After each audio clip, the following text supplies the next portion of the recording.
नमस्कार। आज आम सोयाबीन गोटे रेसिपी देखा।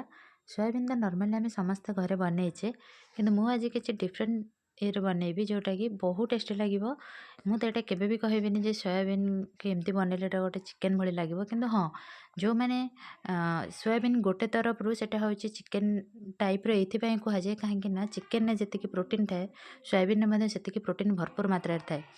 तेणु जो मैंने तो नॉनभेज खाती से तो बहुत प्रकार प्रोटीन मिल जाए खावाई, किंतु जो मैंने भेज खाती से सोयाबीन हूँ सबुठ बेस्ट ऑप्शन कहीं भरपूर मात्रा प्रोटीन थाए।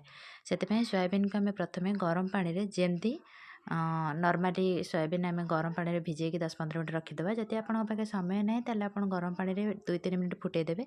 तापर 2-3 थर ठंडा पानी रे धोईकिना चुपुड़ीकिना रखीदेवे। ये जमी मुझे चुपुड़ी रखुची किंतु बेसी जोर चुपुड़ेनि कहीं बेसी जोर चुपुड़ीदेवा सोयाबीन गुड़ा भांगीज। एवं आम जो मैरिनेट करवा ना सेटा माने भांगीज जेहेतु सफ्ट थाए ना से आम बेसी जोर चुपुड़ानी बास जमी तार एक्सेस पानी गुड़ा बाहरी जीव से टाइप ही चुपुड़ी बाहर करदे।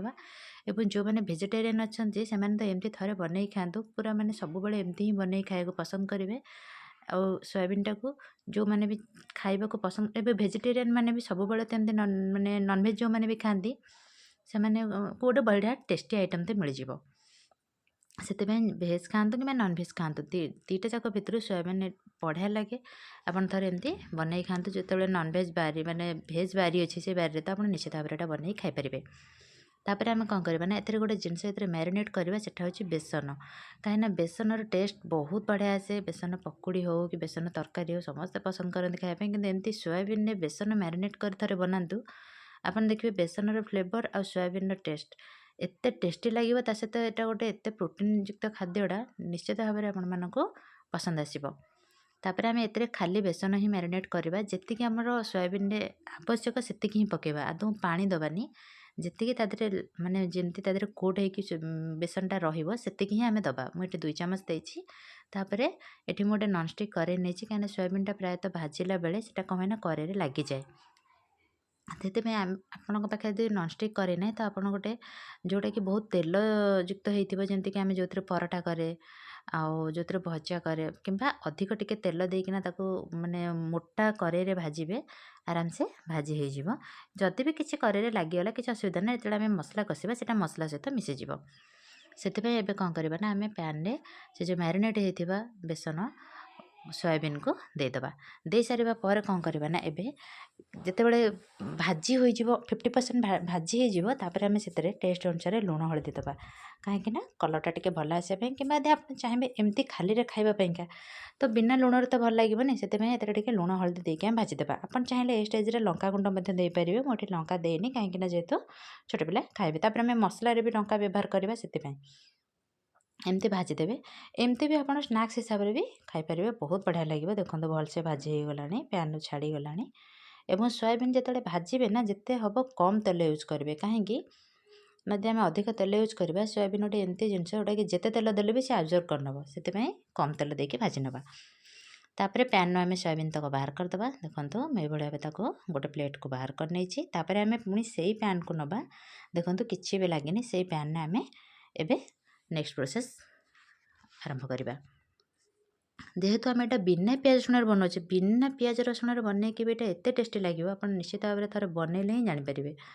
तापर मुझे रिफाइन तेल ही नहीं जेहेतु बिना पियाज रसुण बनाऊे कौन ओषा व्रत खावाई कि संक्रांति खावाई से आम जो मसलाटा प्रस्तुत करते टमाटो अदा किसी काजू आ कंचा लंका बस से पेस्टा को दबा आउ कौन से मसला एत आवश्यक ना बस से पेस्टा को दबा। एवं टिके केयरफुली देवे जेहेतु तेलटा बहुत गरम अच्छी मसलाटा दबा मात्र यहाँ छिटकेब तेणु टिके केयरफुली टिके दूरे देवे ना तो ढाली सारा पर मसलाटा टिके घोड़े देवे।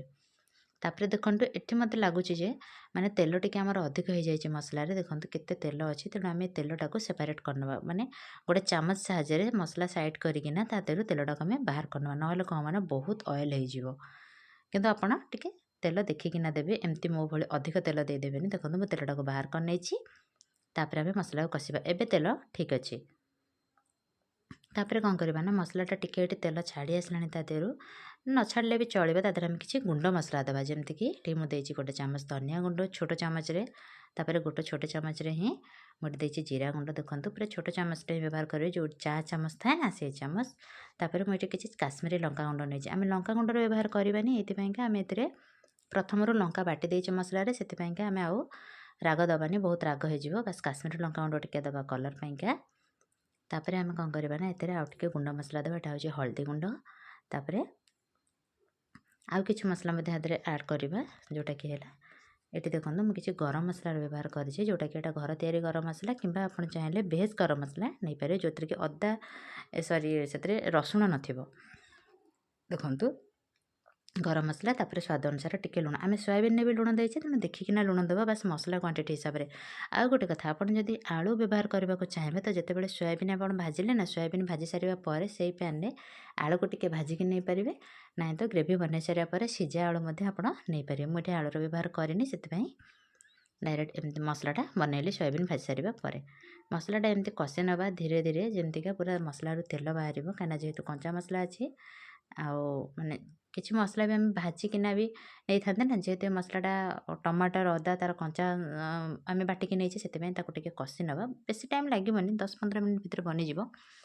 आ गोटे कथा, भेज आइटम बिना पियाज रसुण आइटम रे कसुरी मेथी निश्चित व्यवहार करंतु, ता द्वारा तार टेस्ट और तार स्मेल बहुत बढ़िया आसीबो। देखंतु मैं कसुरी मेथी व्यवहार करछि। कसुरी मेथी दे सारिया पर मसला को आमे पुणी कसिबा स्लो रे, धीमा आंच रे कसिबा, किंबा जदि आपण से जगह रे रहुचंती ताले हाई फ्लेम रे मते कसी परिबे, लगातार कसी चलिबे। तापर देखंतु एतरे मसला रो तेल बाहरी आसलाणी। देखंतु तेल बाहरी आसलाणी, किंतु जेहेतु आमे एतरे आलू रो व्यवहार करबानी, तेणु मसला को आमे आउ टिके कसिबा, सेति में पानी दबा। आउ टिके पानी देके ताको भलसे कसिया पे छाड़िबा। जदि आपण माने मो चैनल नुआ अछंदी, प्लीज मो चैनल को सब्सक्राइब कर नियंतु, पाखर थे बेल आइकन को प्रेस करबा को अनुरोध रहिला। एवं चैनल रेसिपी को आपण फ्रेंड्स फैमिली मेंबर्स मान सहित मध्य शेयर करंतु, जो मैंने एमती बिना बेसन रे किछि गोटे रेसिपी ट्राए करबा को चाहउछंती, से मानको निश्चित भाव में शेयर करंतु। एवं लाइक कमेंट शेयर निश्चित भाव में करंतु। लाइक करबा द्वारा हमको भी बहुत मोटिवेट मिलता है, और नुआ नुआ रेसिपी शेयर करने। एवं आप नेक्स्ट क्यों रेसिपी देखा चाहते हैं कमेंट जनातु, मुझे श्योर शेयर करी। तापर मसला कषे आसला आम कौन कर भाजिक रखि सोयाबीन को देदेबा। देखो सोयाबीन ऐड कर सारे सोयाबीन को भलसे मसला आम एमती गोले नवा। जेहेतु आम ए आलूर व्यवहार करनी, तेणु सोयाबीन आगुरी भी गरम पानी सीझी जाए, तेणु ए बेसी झोलर आवश्यकता ना। बास मसला एवं सोयाबीन दुटाक एकाठी जेहेतु ग्रेवी टिके रहिबो, से सुखा सुखा बनइबे। जे सुखा बनइबे ताले एमती ही 2-3 मिनिट कषिदेबे, बास हो। किंतु जदि टिके ग्रेवी रखापी चाहते तो ये स्टेज रे अल्प टिके पानी देबे। बास 1 कप कि 2 कप पाखापाखि पानी देके ताको अल्प 2-3 मिनिट पे फुटई देबे। फुटे सारा पर एटा प्रिपेयर हो जिवो। एवं एटा को अरुआ सांगे खातु कि रुटी परोटा सांगे खातु, बहुत बढ़िया लगे। बिना पियाज रसुण रे आपण बनैकी निश्चित भाव में खातु, आपण मानको पसंद आसीबो। एवं केमती लागिला मते कमेंट रे निश्चित भाव जणातु। तापरे देखंतु तरकारीटा हमर बहुत माने हो गला। एबे एतिकी जेतिकी ग्रेवी अछि ना, सेतिकी रे ही हमें फ्लेम को बंद कर देबा, नहले को हमना पूरा सुखा हो जिवो। एबे देखंतु तरकारी हमर पूरा परफेक्ट बनि जाईछि। एबे हमें सर्विंग प्लेट को सर्व करनबा।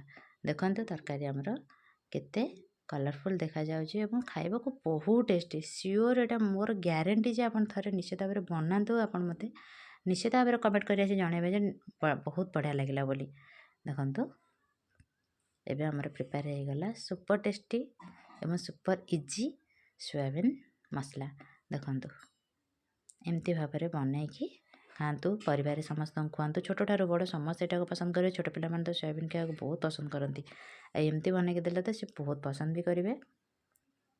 देखो वीडियोटी संपूर्ण देखि आपण मानक धन्यवाद। एवं नेक्स्ट क्यों रेसिपी देखा चाहते कमेंट रे जणेबे। से पर्यंत रहुछि, नमस्कार, जय जगन्नाथ।